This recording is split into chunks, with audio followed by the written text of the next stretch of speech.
This segment of the news is brought to you by Sun Oil Limited.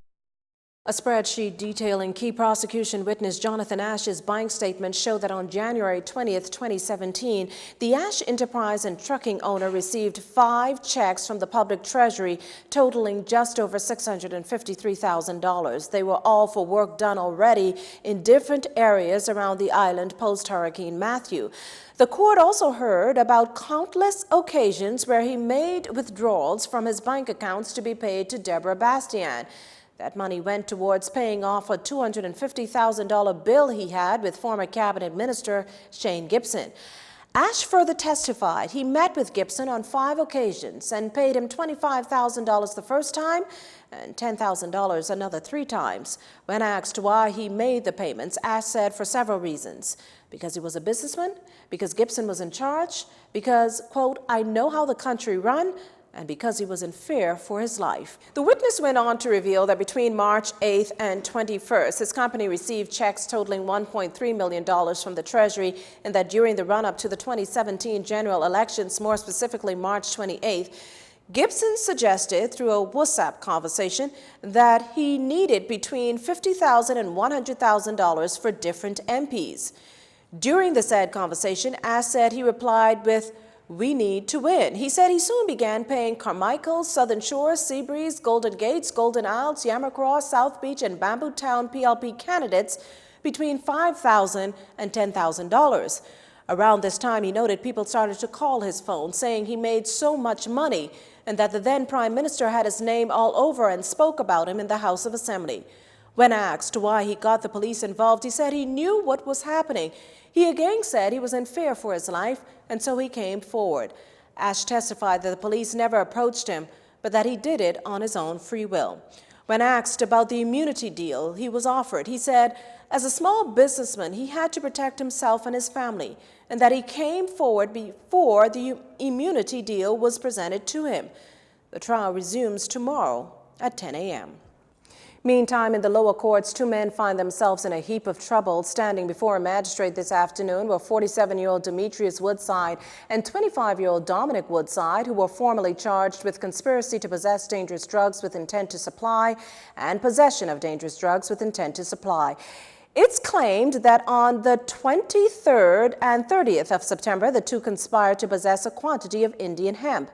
The men pleaded not guilty to the charges. They were denied bail and remanded to the Department of Correctional Services, and they're due back in court on November 29th.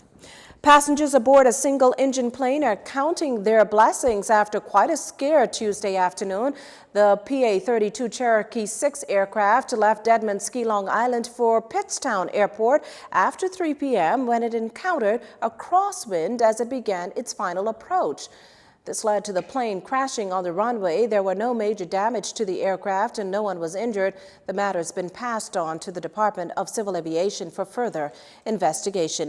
Missing person posters issued for another 5 people out of Grand Bahama, all residents of Emmanuel Way, High Rock, and all not seen since the hurricane. Family members are eager to hear from Donlock Donnie Munnings Jr., a 29-year-old who's between 5'7" and 5'8", weighs 140 pounds, is dark-skinned and slim, muscular built. 24-year-old Jcntvnews Ford stands 5'3", between 240 and 250 pounds and dark-skinned. Also missing is Shirlene Josephine Pinder. Police say the 48-year-old stands 5 feet 5 inches, weighs 180 pounds, is dark-skinned and medium built. 53-year-old Rafaela Lavette Munnings is around the same height and weight, complexion and build, while the youngest of the bunch, 6-year-old Omarion Munnings, is 3 feet 10 inches tall, between 60 and 70 pounds, with light brown complexion. Well, in a mad dash to get out of Abaco, the government absorbed the cost of evacuating hundreds, but at what expense to the public purse? Our Ariel Bolag tells us more in this report. The numbers not yet crunched, but Tourism and Aviation Minister Dionisio Diagler guesstimates that Bahamas Air probably suffered a loss in the hundreds of thousands, if not low millions, from free evacuations for Grand Bahama and Abaco residents post-Hurricane Dorian. It's one of the reasons, one of the advantages of why we have Bahamas Air. Yes, Bahamas Air costs the Treasury a whole heap of money every year, but it's in catastrophes like this when we can call on it to move our citizens from affected areas to non-affected areas. We did it, of course, with Hurricane Irma or Maria back in 2017, and this is one of the advantages, albeit at a cost, for having our own national carrier. Now, while the Prime Minister has taken every opportunity to remind the international community that despite the setback, the Bahamas is open for business, Minister Diagler is bracing for a drop in visitor arrivals. Between the two of those destinations in 2018, we received 1.1 million visitors. About 200,000 was stopover between the two destinations, and the balance was cruise passengers. Obviously, especially Abaco will be significantly impacted, and the question is, are those passengers going to relocate to other portions of the Bahamas, or are they just not going to come?